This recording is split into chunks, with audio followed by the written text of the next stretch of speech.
ನಮಸ್ಕಾರ, ಆದಾಬ್, ಜೈ ಭೀಮ್. ನಾನು ನಿಮ್ಮ ಭಾಗ್ಯನಾರಾಯಣ ಬೊಗ್ಗವರಪು. ನೀವು ನೋಡ್ತಾ ಇದ್ದೀರಿ ಸುದ್ದಿ ಸರ್ಕಲ್. ಅಮೆರಿಕ ನಿನ್ನೆ ಆಪರೇಷನ್ ಫ್ರೀಡಮ್ ಅಂತ ಹೊಸ ಆಪರೇಷನ್ ಶುರು ಮಾಡಿತು. ಆ ಮೂಲಕ ಹುರ್ಮುಸ್ ಸ್ಟ್ರೇಟ್ ಅಲ್ಲಿ ಹಡಗುಗಳನ್ನ ಹೋಗೋದಕ್ಕೆ ಬರೋದಕ್ಕೆ ಅದು ಹೇಗೆ ತಡೆಯುತ್ತೆ ಇರಾನ್ ನೋಡೇ ಬಿಡ್ತೀವಿ. ಧೈರ್ಯವಾಗಿ ನೀವು ಹಡಗುಗಳನ್ನ ತಗೊಂಡು ಮುಂದೆ ಹೋಗಿ, ನಾವು ರಕ್ಷಣೆ ಕೊಡ್ತೀವಿ ಅಂತ ಹೇಳಿ US ನೇವಿ ಅದನ್ನ ಶುರು ಮಾಡ್ತು. ಟ್ರಂಪ್ ಕಡೆಯಿಂದ ಘೋಷಣೆ ಆಯಿತು. ಇನ್ನು ಮೇಲೆ ಏನು ಚಿಂತೆ ಇಲ್ಲ, ಆರಾಮಾಗಿ ಹೋಗಿ ನಾವಿದ್ದೀವಿ, ಆಪರೇಷನ್ ಫ್ರೀಡಮ್ ಸ್ಟಾರ್ಟ್ ಮಾಡಿದ್ದೀವಿ ಅಂತ. ಬಟ್ ಅದಕ್ಕೆ 24 ಗಂಟೆಗಳ ಒಳಗೇನೆ ಅದನ್ನ ತಡೆದು ಟ್ರಂಪೇ ಅನೌನ್ಸ್ ಮಾಡಬೇಕಾಯ್ತು, ಆಪರೇಷನ್ ಫ್ರೀಡಮ್ ಸ್ಟಾಪ್ ಮಾಡ್ತಾ ಇದ್ದೀವಿ. ಅದಕ್ಕೊಂದು ಸಬೂಬು ಆಸ್ ಯೂಶುವಲ್, ಪಾಕಿಸ್ತಾನ ರಿಕ್ವೆಸ್ಟ್ ಮಾಡಿದ್ದಕ್ಕೆ ಆಪರೇಷನ್ ಫ್ರೀಡಮ್ ಸ್ಟಾಪ್ ಮಾಡ್ತಾ ಇದ್ದೀವಿ ಅಂತ. ಬಟ್ ವಾಸ್ತವದಲ್ಲಿ ಆಗಿದ್ದೇನು, ಇರಾನ್ ಕೊಟ್ಟಂತಹ ಪೆಟ್ಟೇನು, ಮತ್ತು ಇದರಲ್ಲಿ ಆಪರೇಷನ್ ಫ್ರೀಡಮ್ ಹೆಸರಲ್ಲಿ ಆಪರೇಷನ್ ಶುರು ಮಾಡಿದ್ದು ಅಮೆರಿಕ, ಬಟ್ ಪೆಟ್ಟು ತಿಂದಿದ್ದು ಯು ಎ ಇಗೆ ಬಿದ್ದ ಪೆಟ್ಟಿಗೆ ಅಮೆರಿಕ ಆಪರೇಷನ್ ಅನ್ನ ಸ್ಟಾಪ್ ಮಾಡಿತು. ಸೊ ಏನ್ ನಡೀತು ಎಕ್ಸಾಕ್ಟ್ ಆಗಿ ಆ 24 ಗಂಟೆಗಳ ಅವಧಿಯಲ್ಲಿ, ಮತ್ತು ಈಗ ಅಮೆರಿಕದ ಮುಂದಿನ ನಡೆ ಏನು ವಿವರಿಸುವಂತಹ ಪ್ರಯತ್ನವನ್ನು ಮಾಡ್ತೀನಿ. ಸೊ ನಿಮಗೆಲ್ಲ ಗೊತ್ತಿದೆ, ಫೆಬ್ರವರಿ 28ನೇ ತಾರೀಕು ಯಾವಾಗ ಅಮೆರಿಕ ಇಸ್ರೇಲು ಇರಾನ್ ಮೇಲೆ ದಾಳಿ ಮಾಡಿ ಯುದ್ಧ ಆರಂಭ ಆಯಿತು, ಅವತ್ತಿನಿಂದ ಹೊರ್ಮುಸ್ ಸ್ಟ್ರೇಟ್ ಅನ್ನ ಇರಾನ್ ಕಂಟ್ರೋಲ್ ಅಲ್ಲಿ ಇಟ್ಕೊಂಡಿದೆ, ಕಂಪ್ಲೀಟ್ ಬ್ಲಾಕ್ ಮಾಡಿಟ್ಟಿದೆ.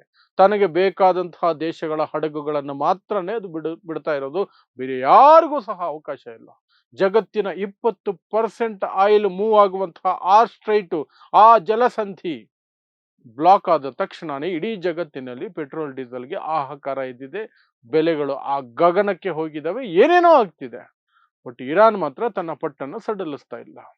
ಕೊನೆಗದು ಈಗ ಏನು ಯುದ್ಧ ವಿರಾಮ ನಡೀತಾ ಇದೆ, ಅನಿರ್ದಿಷ್ಟ ಅವಧಿ ಯುದ್ಧ ವಿರಾಮ ಅಮೆರಿಕದ ಕಡೆಯಿಂದ ಘೋಷಣೆ ಆಗಿರೋದು, ಅದು ಸಹ ಏನೇನು ಕುತಂತ್ರ, ಷಡ್ಯಂತ್ರ ಅಥವಾ ಶರಣಾಗತಿ ಅನ್ನೋದು ನಿಮಗೆ ಬೇರೆ ವಿಡಿಯೋಗಳಲ್ಲಿ ವಿವರಿಸಿದ್ದೀನಿ. ಒಟ್ಟಿನಲ್ಲಿ ಅಮೆರಿಕ ಇರಾನ್ಗೆ ಹೆದರಿ 40 ದಿನಗಳ ಯುದ್ಧದಲ್ಲಿ ಇರಾನ್ ತೋರಿಸಿರುವಂತಹ ಶಕ್ತಿಗೆ, ಮಿಸೈಲ್ಗಳಿಗೆ ಹೆದರಿ ಈಗ ಅನಿರ್ದಿಷ್ಟ ಅವಧಿಯಾಗಿ ಒಂದು ಯುದ್ಧ ವಿರಾಮವನ್ನ ಏಕಪಕ್ಷೀಯವಾಗಿ ಅಮೆರಿಕನೇ ಘೋಷಣೆ ಮಾಡ್ಕೊಂಡಿರೋದು. ಅದರ ನಡುವೆ ಮತ್ತೆ ಶಾಂತಿ ಮಾತುಕತೆಗಳು ಮತ್ತು ಒಂದು ಅಂತಿಮ ಒಪ್ಪಂದಕ್ಕೆ ಬರೋದಕ್ಕೆ ಇರಾನ್ ಮಾತುಕತೆಗಳಿಗೆ ಬರ್ತಾ ಇಲ್ಲ. ಹೇಳ್ತಾ ಇರೋದು ಅಮೆರಿಕದವರು ಹೊರ್ಮುಸ್ ಸ್ಟ್ರೇಟ್ ಇಂದ ಹೊರಡಬೇಕು, ಆಗ್ಲೇ ನಾವು ಮಾತುಕತೆಗೆ ಬರೋದು ಅಂತ. ಅಮೆರಿಕ ಏನ್ ಮಾಡ್ತು, ಇರಾನ್ ಯಾವಾಗ ಯುದ್ಧ ಆರಂಭದಿಂದ ಹೊರ್ಮುಸ್ ಸ್ಟ್ರೇಟ್ ಅನ್ನ ಬ್ಲಾಕ್ ಮಾಡಿ ಇಟ್ಕೊಳ್ತೋ, ಇಡೀ ಜಗತ್ತಿನಲ್ಲಿ ಆಯಿಲ್ ಟ್ರಾನ್ಸ್ಪೋರ್ಟೇಷನ್ ಮೇಲೆ ಎಫೆಕ್ಟ್ ಆಯ್ತು. ಪ್ರಪಂಚದ ಎಲ್ಲ ದೇಶಗಳು ಸಹ ಅಮೆರಿಕವನ್ನ ಟೀಕೆ ಮಾಡೋದಕ್ಕೆ ಶುರು ಮಾಡಿದ್ರು. ನಿಮ್ಮಿಂದಾನೇ ಇದಾಗಿರೋದು, ನಿಮ್ಮ ಯೋಗ್ಯತೆಗೆ ನೀವು ಸುಮ್ನೆ ಹೋಗಿ ಇರಾನ್ ಮೇಲೆ ದಾಳಿ ಮಾಡಿದ್ರಿ, ಇಸ್ರೇಲ್ ಮಾತು ನಂಬ್ಕೊಂಡು ಇವತ್ತು ಇಡೀ ಪ್ರಪಂಚಕ್ಕೆ ಕಂಟಕ ಆಗಿದೆ. ಹಾಗಾಗಿ ಯು ಆರ್ ರೆಸ್ಪಾನ್ಸಿಬಲ್, ಆ ಒಂದು ಹೊರ್ಮುಸ್ ಸ್ಟ್ರೇಟ್ ಅನ್ನ ಓಪನ್ ಮಾಡಿಸೋದು ನಿಮ್ಮ ಜವಾಬ್ದಾರಿ ಅಂತ ಅಮೆರಿಕ ಮೇಲೆ ಬಿಟ್ರು. ಅಮೆರಿಕ ಟ್ರಂಪ್ ಹೇಗೆ ಓಪನ್ ಮಾಡೋದು, ಸಾಧ್ಯನೇ ಇಲ್ಲ. ಹಾಗಾಗಿ ಟ್ರಂಪ್ ಒಂದು ಕಡೆ ನ್ಯಾಟೋ ಕಡೆಗೆ ಬೈಯೋದು, ನ್ಯಾಟೋದವರು ಪೇಪರ್ ಸಿಂಹ, ಅವ್ರ ಕೈಲಿ ಏನೂ ಆಗಲ್ಲ, ನಾಲಾಯಕಗಳು ಅಂತ ಅವ್ರನ್ನ ಬೈಯೋದು, ಅವ್ರು ಬಂದು ಹೊರ್ಮುಸ್ ಸ್ಟ್ರೇಟ್ ನ ಬಿಡುಗಡೆಗೊಳಿಸ್ಬೇಕಲ್ಲ, ನನಗೆ ಹೆಲ್ಪ್ ಮಾಡ್ಬೇಕಲ್ಲ ಅನ್ನೋದು, ಬೇರೆ ದೇಶಗಳನ್ನೆಲ್ಲ ಕರೆಯೋದು, ಯಾರು ಮುಂದೆ ಬರಲಿಲ್ಲ. ಪ್ರತಿದಿನ ಅಮೆರಿಕ ಒಂದೊಂದು ದೇಶನ ಕರೀತಾ ಇತ್ತು. ಸ್ಪೇನ್ಗೆ ಹೇಳ್ತು, UK ಹೇಳ್ತು, ಆಸ್ಟ್ರೇಲಿಯಾಗೆ ಹೇಳ್ತು, ಎಲ್ಲ ದೇಶಗಳಿಗೂ ಹೇಳ್ತು. ಕೊನೆಗೆ ತನ್ನ ಚಮಚ ದೇಶ ಸೌತ್ ಕೊರಿಯಾಗೂ ಹೇಳ್ತು, ಅವರೂ ಬರ್ಲಿಲ್ಲ. ಯಾಕಂದ್ರೆ ಇಲ್ಲಿ ಅಮೆರಿಕ ಕಿತಾಪತಿ ಮಾಡ್ಕೊಂಡಿದೆ, ಅದಕ್ಕೆ ಬೇಕಾಗಿರ್ಲಿಲ್ಲ ಇದು ಅನ್ನೋದು ಎಲ್ಲರ ಅಭಿಪ್ರಾಯ. ಯಾರೂ ಬರ್ಲಿಲ್ಲ, ಎಲ್ರನ್ನೂ ಬೈಯೋದು. ಎಲ್ಲ ಹೇಡಿಗಳು, ನಾನೊಬ್ನೇ ಒದ್ದಾಡ್ತಾ ಇದ್ದೀನಿ, ಯಾರು ಯುದ್ಧಕ್ಕೆ ಹೆಲ್ಪ್ ಮಾಡ್ತಾ ಇಲ್ಲ, ಇರಾನ್ ಗೂಂಡಾಗಿರಿ ಮಾಡ್ತಾ ಇದೆ ಅಂತ ಅಮೆರಿಕ. ಸೊ ಈ ಈ ಇದರಲ್ಲಿ ಈಗ ಒಂದು ಒತ್ತಡ ದೊಡ್ಡ ಮಟ್ಟದಲ್ಲಿ ಬಂತು, ಅಮೆರಿಕ ಏನಾದರೂ ಮಾಡಲೇಬೇಕು ಅಂತ.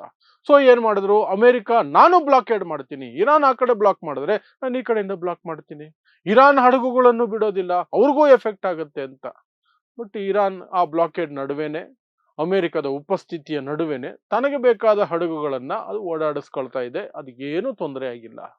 ಸೊ ಕೊನೆಗೀಗ ಏನಾದರೂ ದೊಡ್ಡ ಮಟ್ಟದಲ್ಲಿ ಮಾಡಲೇಬೇಕಲ್ಲ, ಅಂತಾರಾಷ್ಟ್ರೀಯ ಮಟ್ಟದಲ್ಲಿ ಮಾನ ಉಳಿಸ್ಕೊಳ್ಳೋಕೆ ಅಂತ ಅಮೆರಿಕ ಆಪರೇಷನ್ ಫ್ರೀಡಮ್ ಅಂತ ಶುರು ಮಾಡುತ್ತೆ. ಅದರ ಅಡಿಯಲ್ಲಿ ನಾವು ರಕ್ಷಣೆ ಕೊಡ್ತೀವಿ, ನಿಮ್ಮ ಹಡಗುಗಳನ್ನ ಪಾಸ್ ಮಾಡ್ಕೊಳ್ಳಿ ಅಂತ. ಯಾರು ಧೈರ್ಯ ತೋರ್ಲಿಲ್ಲ. ಅಮೆರಿಕ ನಂಬಿ ನಮ್ಮ ಹಡಗುಗಳನ್ನ ಬಿಟ್ಟು ಅದು ಇರಾನ್ ಅವ್ರು ಧ್ವಂಸ ಮಾಡಿ ಬಿಸಾಕಿದ್ರೆ ಮಿಲಿಯನ್ ಗಟ್ಲೆ ಡಾಲರ್ಗಳು ನಷ್ಟ ಆಗೋಗ್ತವೆ, ಬಿಲಿಯನ್ ಗಟ್ಲೆ ಡಾಲರ್ ನಷ್ಟ ಆಗುತ್ತೆ, ನಾವು ಮಾಡಲ್ಲ ಅಂತ ಸುಮ್ಮನಿದ್ರು. ಹಾಗಾಗಿ UAEಗೆ ಹೇಳಿದ್ರು ಅಮೆರಿಕದವರು, ನಿಮ್ಮ ಹಡಗನ್ನ ಬಿಡಿ, ನಾವಿದೀವಲ್ಲ, ನಾನಿದ್ದೀನಿ, ನೀನ್ ಬಿಡು ಅಂತ UAEಗೆ ಹೇಳಿದ್ರು. UAE ಅವರು ಅಮೆರಿಕದವ್ರ ಮಾತು ನಂಬ್ಕೊಂಡು ಒಂದು ಹಡಗನ್ನ ಬಿಟ್ರು. ಅಷ್ಟೇ ಕತೆ. ಆ ಕಡೆ ಹಡಗು ಬಿಟ್ಟಿದ್ದೇ ತಡ. ಆ ಹಡಗನ್ನ ಇರಾನ್ ಅವರು ಬ್ಲಾಕ್ ಮಾಡಿದ್ದು ಮಾತ್ರ ಅಲ್ಲ, UAE ಮೇಲೆ ಇದ್ದಕ್ಕಿದ್ದ ಹಾಗೆ UAE ರಿಫೈನರಿ ಒಂದಿದೆಯಲ್ಲ ಫುಜೇರಾ ಅನ್ನುವಂತಹ ಪ್ರದೇಶದಲ್ಲಿ, ಅಲ್ಲಿರುವಂತಹ ರಿಫೈನರಿಗೆ ಡ್ರೋನ್ ಅಟ್ಯಾಕ್ ಆಯ್ತು, ಮಿಸೈಲ್ಗಳ ಅಟ್ಯಾಕ್ ಆಯ್ತು.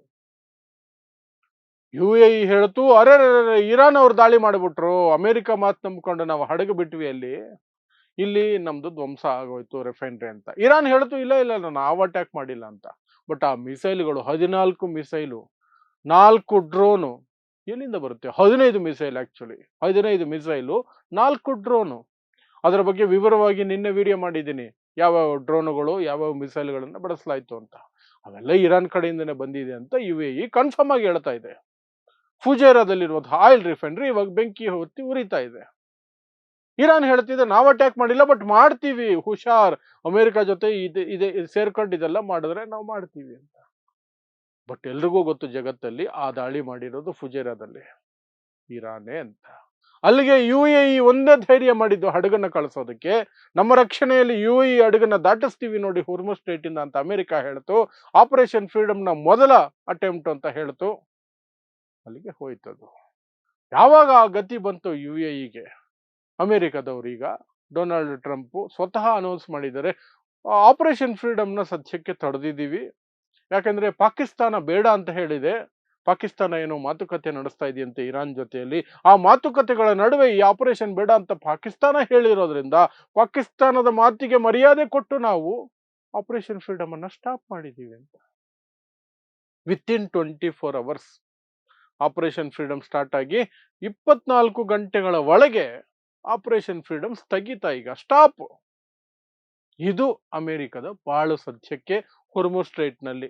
ಅವರನ್ನು ನಂಬಿಕೊಂಡು UAE ಸ್ವಲ್ಪ ಮುಂದೆ ಬಂದಿದ್ದಕ್ಕೆ ಅವ್ರದ್ದು ಈಗ ಈ ಫುಜೇರಾ ಅನ್ನುವಂತಹ ಜಾಗದಲ್ಲಿ ಹೊತ್ತಿ ಉರಿತಾ ಇದೆ. ಇದರ ನಡುವೆ ಇರಾನ್ ಒಂದು ಘೋಷಣೆಯನ್ನ ಮಾಡ್ಕೊಂಡಿದೆ. ಅಲ್ಲಿ ಪ್ರೆಸಿಡೆಂಟ್ ಆಗಿರುವಂತಹ ಪೆಜೆಶ್ಕಿಯಾ ಅವರು ಒಂದು ಘೋಷಣೆಯನ್ನ ಮಾಡಿದ್ದಾರೆ, ಇರಾನ್ ಕಡೆಯಿಂದ ಒಂದು ಹೇಳಿಕೆಯನ್ನ ಕೊಟ್ಟಿದ್ದಾರೆ. ನಾವು ಯಾರಿಗೂ ಶರಣಾಗೋದಿಲ್ಲ, ನಾವು ಯಾರಿಗೂ ತಲೆ ಬಗ್ಸೋದಿಲ್ಲ, ಅಲ್ಲಾಹಕ್ಕೆ ಬಿಟ್ಟು ಬೇರೆ ಯಾರಿಗೂ ಸಹ ಶರಣಾಗಲ್ಲ, ಅಥವಾ ಯಾರ ಮುಂದೆನೂ ತಲೆ ಬಗ್ಸಲ್ಲ. ಇದನ್ನ ಬರ್ದಿಟ್ಕೊಳ್ಳಿ. ನೀವು ಏನೇ ಪ್ರಯತ್ನ ಮಾಡಿದ್ರು, ಆಪರೇಷನ್ ಫ್ರೀಡಮ್ ಅಂತ ಮಾಡಿದ್ರು, ಇನ್ನೇನೇ ಆಪರೇಷನ್ ಮಾಡಿದ್ರು, ನಮ್ಮನ್ನ ಸೋಲ್ಸೋದಕ್ಕಾಗೋದಿಲ್ಲ, ನಾವು ಶರಣಾಗೋದಿಲ್ಲ. ಅಷ್ಟೇ, ಕಂಪ್ಲೀಟ್ ಸ್ಟಾಪ್. ಆ ಹೇಳಿಕೆಯನ್ನ ಜೋರಾಗಿ ಕೊಟ್ಟಿದ್ದಾರೆ ಇರಾನ್ ಅವರು, ಅಷ್ಟೇ. ಸೊ ಇದಿಷ್ಟು ಆಪರೇಷನ್ ಫ್ರೀಡಮ್ ಹೆಸರಿನಲ್ಲಿ ಅಮೆರಿಕ ಮಾಡೋಕೆ ಹೋದಂತಹ ಸಾಹಸ, ಅದು ಬ್ಯಾಕ್ ಫೈರ್ ಆಗಿ 24 ಗಂಟೆಗಳಲ್ಲಿ ಆಪರೇಷನ್ ನಿಲ್ಲಿಸ್ಕೊಂಡಿದ್ದಾರೆ. ನೆಪ ಮಾತ್ರ ಕೆಳಗಡೆ ಬಿದ್ದರೂ ಮೀಸೆ ಮಣ್ಣಾಗ್ಲಿಲ್ಲ ಅನ್ನೋ ರೀತಿಯಲ್ಲಿ ಪಾಕಿಸ್ತಾನ ಹೇಳ್ತು, ಅದಕ್ಕೆ ನಿಲ್ಲಿಸಿದೀವಿ, ರಿಕ್ವೆಸ್ಟ್ ಮಾಡ್ಕೊಂಡಿದ್ದಾರೆ ಪಾಕಿಸ್ತಾನ ಅವರು ಅಂತ ಈ ಕತೆ ಕಟ್ಟಿದ್ದಾರೆ. ಅದರ ವಿವರಗಳು ಮತ್ತು ವಿಶ್ಲೇಷಣೆ. ಸೊ ಇಂತಹದ್ದೇ ವಿಶೇಷ ಸುದ್ದಿಗಳಿಗಾಗಿ ನೋಡ್ತಾ ಇರಿ ಸುದ್ದಿ ಸರ್ಕಲ್. ನಾನು ನಿಮ್ಮ ಭಾಗ್ಯ ನಾರಾಯಣ ಬೊಗವರಪು.